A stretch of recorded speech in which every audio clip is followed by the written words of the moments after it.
morning, everybody. We've heard from the Revolutionary Reverend on what the Barbados Bar Association has said about the cybercrime bill. I want to talk about the cybercrime bill from the perspective of a mother, a grandmother, and an ordinary citizen of Barbados. When I read this section of the cybercrime bill, I want you to think about your children. I want you to think about the posts that you do on WhatsApp. I want you to think about your activity on Facebook and Instagram. I want you to think about your small children who play with your phone and write things on the computer, because your smartphone is a computer.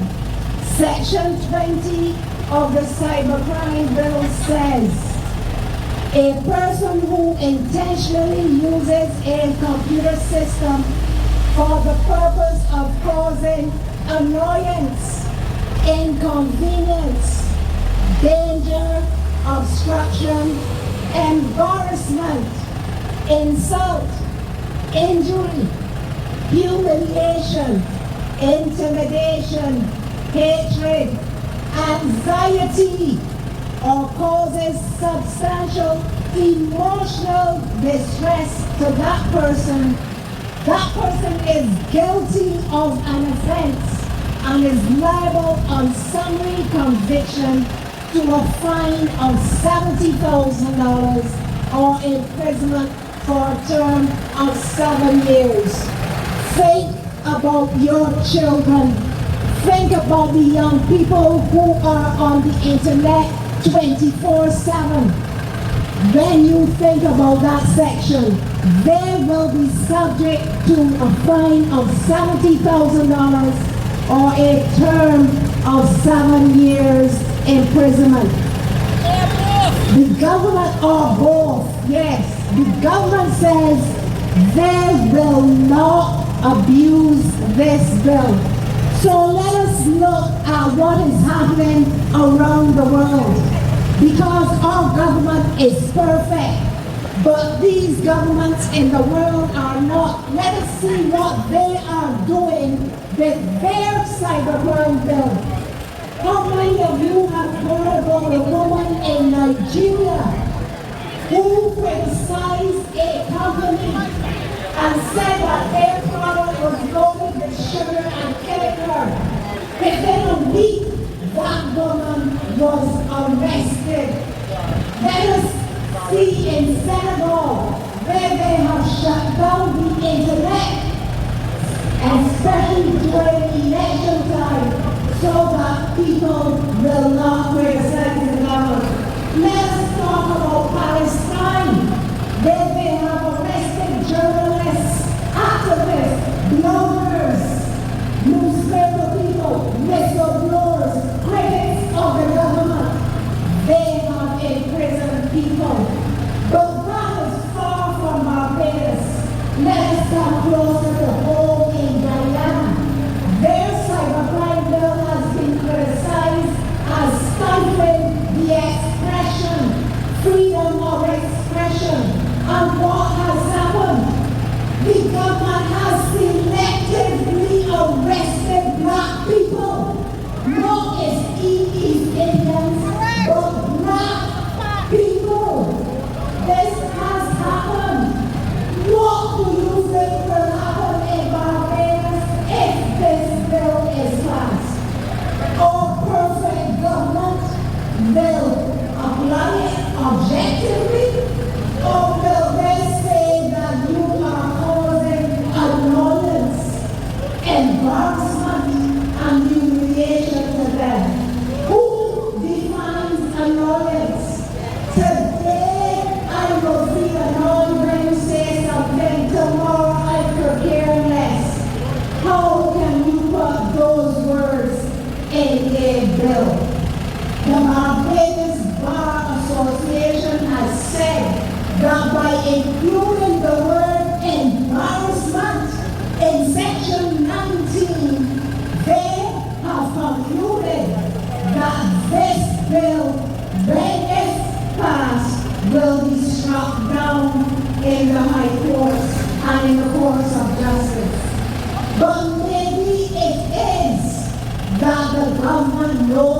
will be struck down.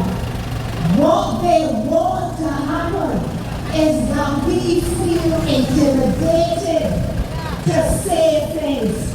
They may not intend for us or expect that in the course their charge against us will uphold, but they want us to feel afraid. They want us to be silent. They want us not to criticize them.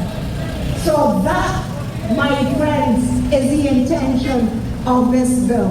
Another thing that the Barbados Bar Association has concluded is that the bill criminalizes defamation and that other jurisdictions are moving away from criminalizing defamation.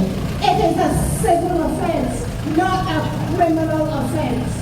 And the reason why the UK, for example, the UN are moving away from making defamation a crime is that the result of doing so criminalizes bloggers, journalists, activists, people who speak out against the government. Let us think about this bill.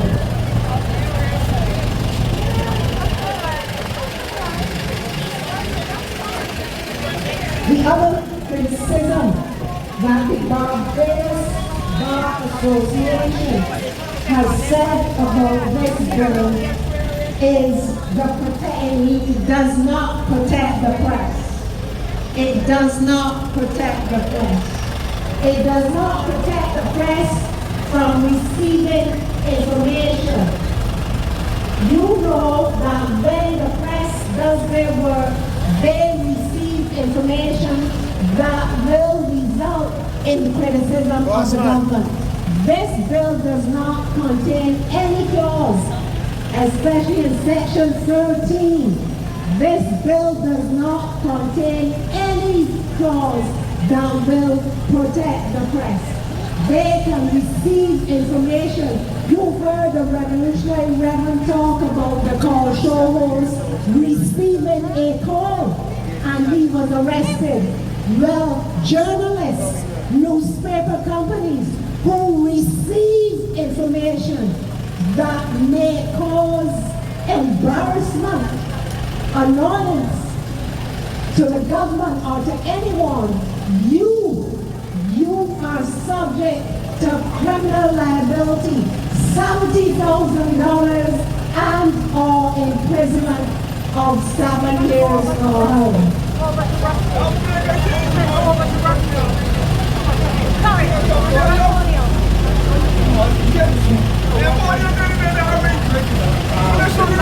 The conclusion of the Barbados Bar Association has been that the bill has not been discussed enough. It has not been debated enough.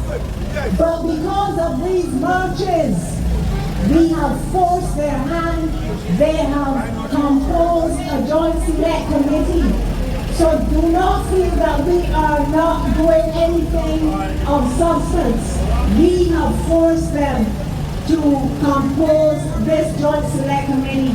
And I take note that the majority of this committee that is supposed to be an independent committee, the majority of the committee supports the cybercrime bill. So we have to question their pending decision about this bill. Is it going to be an objective decision? Is it going to be an objective outcome? We call upon the government regarding this bill to clearly define the words in the bill. We call upon the government to clearly define the words in this bill to avoid the excessive penalties of $70,000 and 7 years imprisonment. Do you know that in section 19, a magistrate can judge the contravention of section 19? The Constitution stipulates that a magistrate is not deemed to be an independent entity when the penalties are as high as $70,000, nor imprisonment as high as 7 years.